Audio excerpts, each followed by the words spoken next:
Hello everyone, welcome to my channel. तो friends, आज के इस वीडियो में हम लोग बहुत ही इंपॉर्टेंट क्वेश्चन डिस्कस करने वाले हैं और ज़्यादा से ज़्यादा क्वेश्चन है इस वीडियो में, तो आप लोग वीडियो अंत तक देखिएगा और बहुत अच्छे से आप ध्यान से जो है सारे क्वेश्चन सॉल्व करिएगा और कमेंट करके ज़रूर बताइएगा वीडियो आपको कैसा लगा। और इसके अलावा अगर आप जो है चैनल पर फर्स्ट टाइम आए हैं तो चैनल को सब्सक्राइब करना मत भूलिएगा और बेल आइकन जरूर प्रेस कर दीजिएगा ताकि जो भी वीडियोज अपलोड होती हैं उसका नोटिफिकेशन आपको मिलता रहे। तो चलिए हम अपना आज का क्वेश्चन देखते हैं। तो देखिए, ये सारे क्वेश्चन हमारे जो हैं बहुत ज़्यादा महत्वपूर्ण हैं एग्ज़ाम के दृष्टिकोण से, क्योंकि जीआईसी का जो एग्ज़ाम है वो हमारा निगेटिव मार्किंग है उसमें। तो किसी भी क्वेश्चन में हम रिस्क नहीं ले सकते हैं। आप ज़्यादा से ज़्यादा अगर प्रैक्टिस किए रहेंगे तो आपको क्वेश्चन जो है देखते ही आपको याद आ जाएगा कि इसका आंसर क्या होगा। तो चलिए देखिए, सबसे पहला क्वेश्चन है,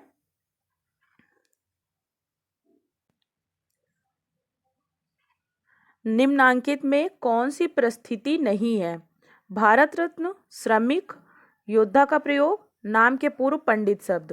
तो इसमें से कौन सी परिस्थिति नहीं है? तो इसका राइट आंसर हमारा होगा ऑप्शन नंबर बी, श्रमिक। श्रमिक क्या है? ये एक परिस्थिति नहीं है, बल्कि जो ये भारत रत्न है और नाम के पूर्व पंडित, ये हमारा प्रदत्त परिस्थिति है। भारत रत्न ये हमारा अर्जित परिस्थिति है। योद्धा का प्रयोग ये भी हमारा अर्जित परिस्थिति में आएगा। अगला क्वेश्चन देखिए,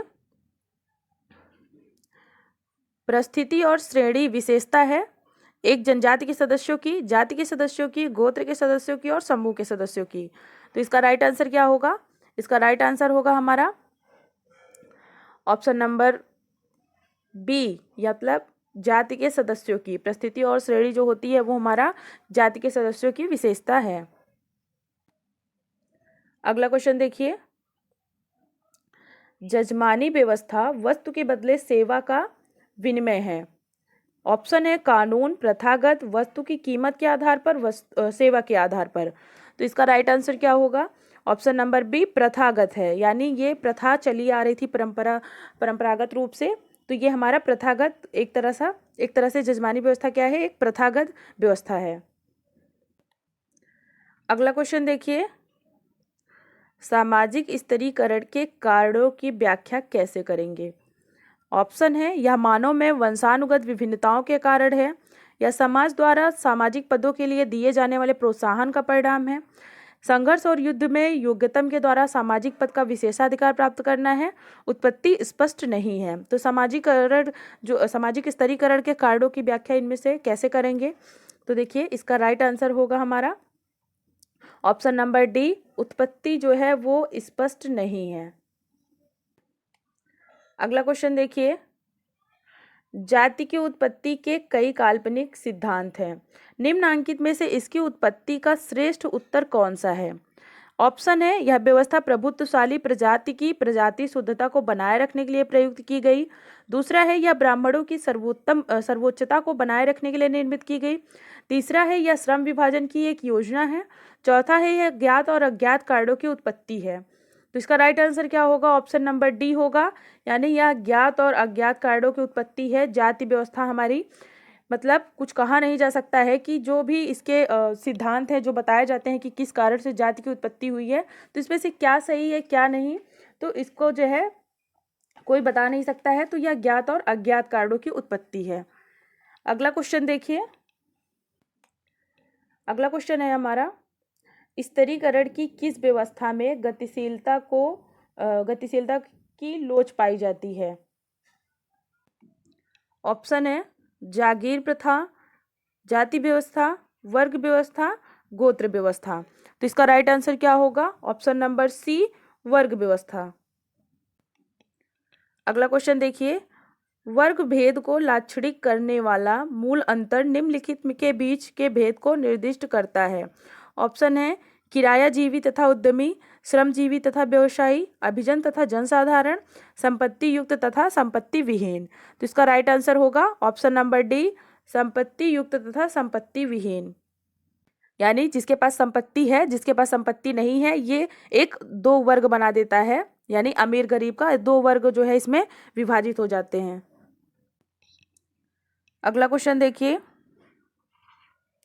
सामाजिक स्त्रीकरण की अवधारणा की परिभाषा निम्नांकित में से कौन सा सही रूप से करता है? पहला है भौतिक तथा प्रतीकात्मक पुरस्कारों तक पहुंच के संदर्भ में समूहों के मध्य संरचित असमानताएं। दूसरा है विभिन्न जाति समूहों के मध्य सांस्कृतिक असमानताएं। तीसरा है बुद्धि के संदर्भ में व्यक्तियों के मध्य असमानताएं। चौथा है सापेक्ष वंचन की जागरूकता। तो इसमें से सामाजिक स्तरीकरण की जो अवधारणा है, इसमें से कौन सी परिभाषा सटीक है? तो इसका राइट आंसर होगा हमारा ऑप्शन नंबर ए, यानी भौतिक तथा प्रतीकात्मक पुरस्कारों तक पहुंच के संदर्भ में समूहों के मध्य संरचित असमानताएं। अगला क्वेश्चन देखिए, जाति परिस्थिति में सुधार की आकांक्षाएं साधारण हैं, परंतु वे तब तक प्राप्त नहीं होती हैं जब तक जाति प्राप्त नहीं कर लेती है। ऑप्शन है अनुष्ठानिक पवित्रता, समूह स्वीकृति, शक्ति और विशेषाधिकार, शासकीय संबंधन। तो इसका राइट आंसर होगा हमारा ऑप्शन नंबर बी, समूह स्वीकृति। यानी जाति में जब तक समूह की स्वीकृति नहीं प्राप्त होती है तब तक जो है वो सुधार की जो आकांक्षाएं होती हैं वो नहीं प्राप्त होती हैं। अगला क्वेश्चन है, निम्नलिखित में संपदा व्यवस्था का कौन एक तत्व है? अभिजन, सामान्य जन, पादरी, बुर्जुआ। तो इसमें से संपदा व्यवस्था का कौन सा एक तत्व है? तो इसका राइट आंसर हमारा होगा, पहला होगा हमारा अभिजन, दूसरा होगा हमारा सामान्य जन और तीसरा हमारा होगा पादरी। तो ये तीनों ही संपदा व्यवस्था के तत्व है। तो इसका राइट आंसर होगा ऑप्शन नंबर ए, 1, 2 और 3। अगला क्वेश्चन देखिए, उस समूह को जिसकी सुनिश्चित सत्ता हो, अपना नाम हो, जो परिबद्ध हो, जिसमें अपने अस्तित्व की चेतना हो और जिसमें सांस्कृतिक सजातीयता हो, उसे क्या कहा जाता है? जाति, वर्ग, गोत्र या फिर समूह। तो इसका राइट आंसर होगा हमारा ऑप्शन नंबर ए, जाति। अगला क्वेश्चन देखिए, निम्नलिखित में कौन सी एक जाति है? सिंधी, गोंड, वैश्य, खत्री। तो इसका राइट आंसर हमारा होगा, इसमें से कौन सी एक जाति है पूछ रहा है। तो ये जो खत्री है ये जाति है। तो इसका राइट आंसर होगा ऑप्शन नंबर डी। गोंड क्या है हमारा? ये जनजाति है। वैश्य क्या है हमारा? ये वर्ण है। सिंधी क्या है हमारा? ये।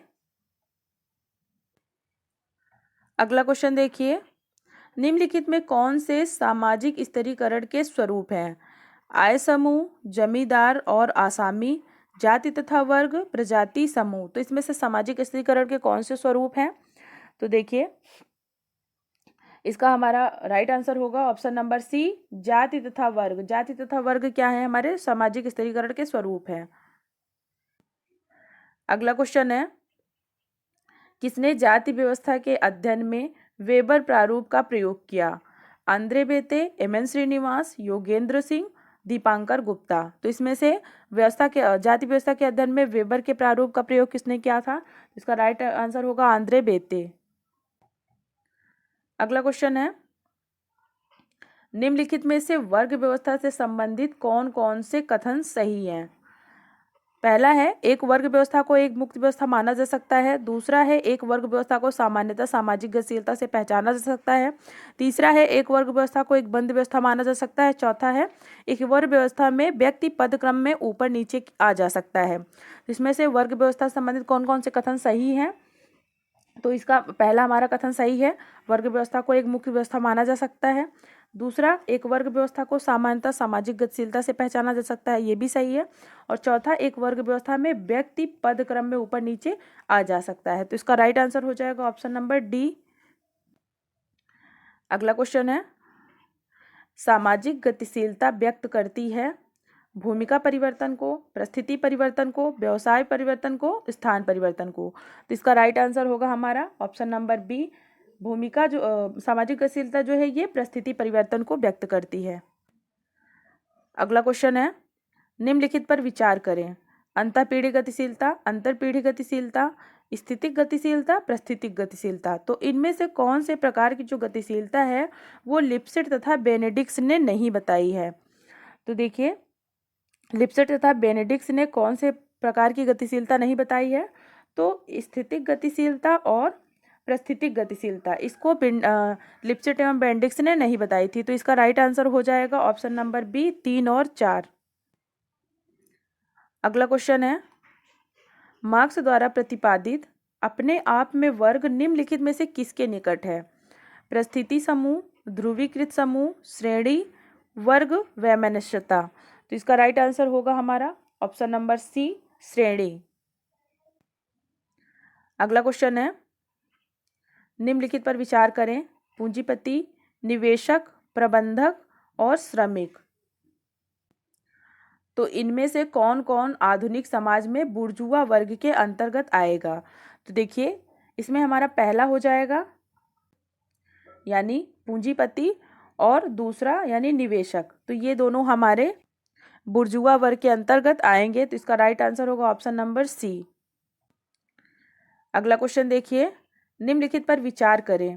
पहला है, सामाजिक स्थिरीकरण समाज के समूह में विभाजन की तटस्थ व्यवस्था है। दूसरा है, सामाजिक स्थिरीकरण समाज का उच्चतर एवं निम्नतर सामाजिक इकाइयों में ऊर्ध्वाधर विभाजन है।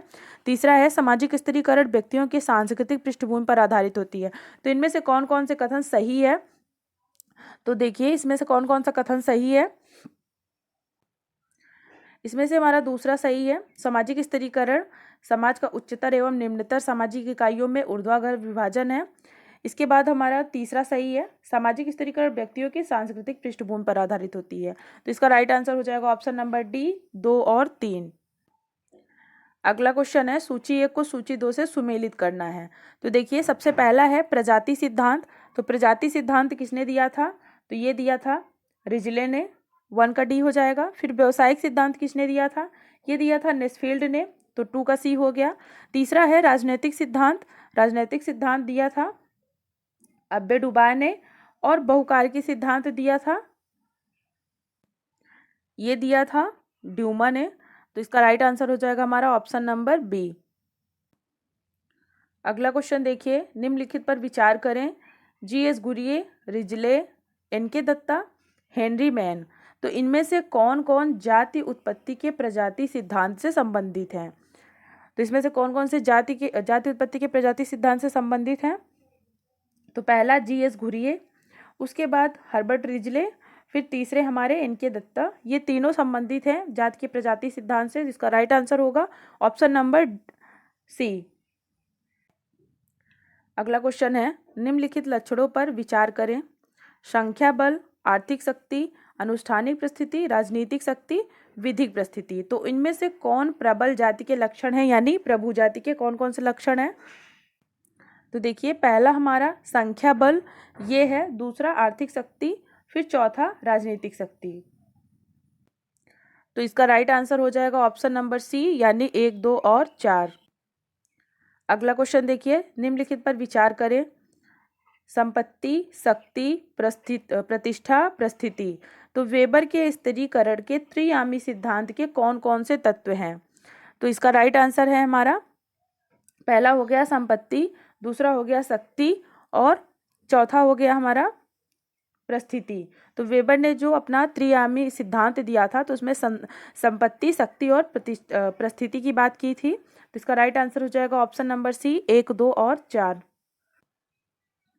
अगला क्वेश्चन देखिए, मैक्स वेबर ने निम्नलिखित में से कौन सी विशेषता जाति व्यवस्था की नहीं बताई है?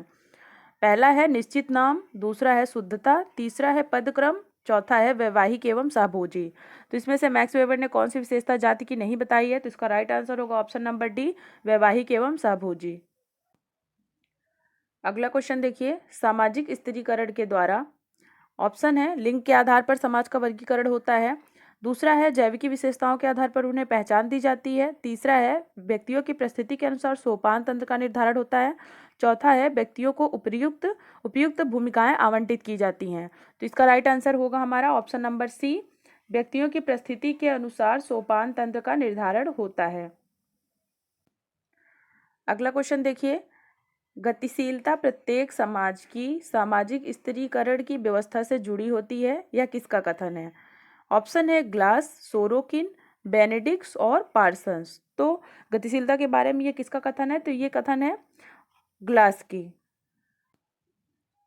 अगला क्वेश्चन है, W.L. वार्नर ने अपने अध्ययन में 6 वर्ग बताए हैं, निम्नलिखित में से किस वर्ग की चर्चा उन्होंने नहीं की है? ऑप्शन है निम्न वर्ग, मध्य निम्न वर्ग, उच्च निम्न वर्ग और मध्य मध्य वर्ग। तो इसमें राइट आंसर है हमारा ऑप्शन नंबर डी, मध्य मध्य वर्ग। उन्होंने इसके बारे में नहीं बताई है। अगला क्वेश्चन है, जाति व्यवस्था एक बंद व्यवस्था है क्योंकि इसका आधार धार्मिक है, यह एक प्रदत्त परिस्थिति है, इसका संबंध परंपराओं से है, इसका संबंध जजमानी व्यवस्था से है। तो इसका राइट आंसर होगा यह एक प्रदत्त परिस्थिति है, यानी ये जन्म से प्राप्त होती है, इसलिए यह एक बंद व्यवस्था है, इसको हम चेंज नहीं कर सकते हैं। अगला क्वेश्चन है, निम्नलिखित पर विचार करें। पहला है वर्ग व्यवस्था एक खुली व्यवस्था है। दूसरा है वर्ग व्यवस्था में सामाजिक गतिशीलता के अवसर अधिक होते हैं। तीसरा है यह पश्चिमी देशों की अवधारणा है। चौथा है जनजातियों में वर्ग व्यवस्था नहीं पाई जाती है। तो इनमें से कौन कौन से वर्ग से संबंधित अवधारणाएं सत्य हैं? तो देखिए, इसका राइट आंसर होगा हमारा ऑप्शन नंबर बी, 1, 2 और 3। तो ये थे आज के हमारे 30 क्वेश्चन। आगे के वीडियोस में हम और सारे क्वेश्चन जो अभी बचे हुए हैं इसको हम डिस्कस करेंगे, सॉल्व करेंगे। तो आज के लिए बस इतना ही, मिलते हैं नेक्स्ट वीडियो में। और अगर आपको वीडियो पसंद आया है तो लाइक शेयर करना मत भूलिएगा, और चैनल को सब्सक्राइब नहीं किया तो चैनल को सब्सक्राइब कर लीजिए। और अगर आप मेरे टेलीग्राम चैनल से जुड़ना चाहते हैं तो उसका लिंक आपको डिस्क्रिप्शन बॉक्स में मिल जाएगा, आप जुड़ सकते हैं। तो आज के लिए बस इतना ही, मिलते हैं नेक्स्ट वीडियो में। Thank you.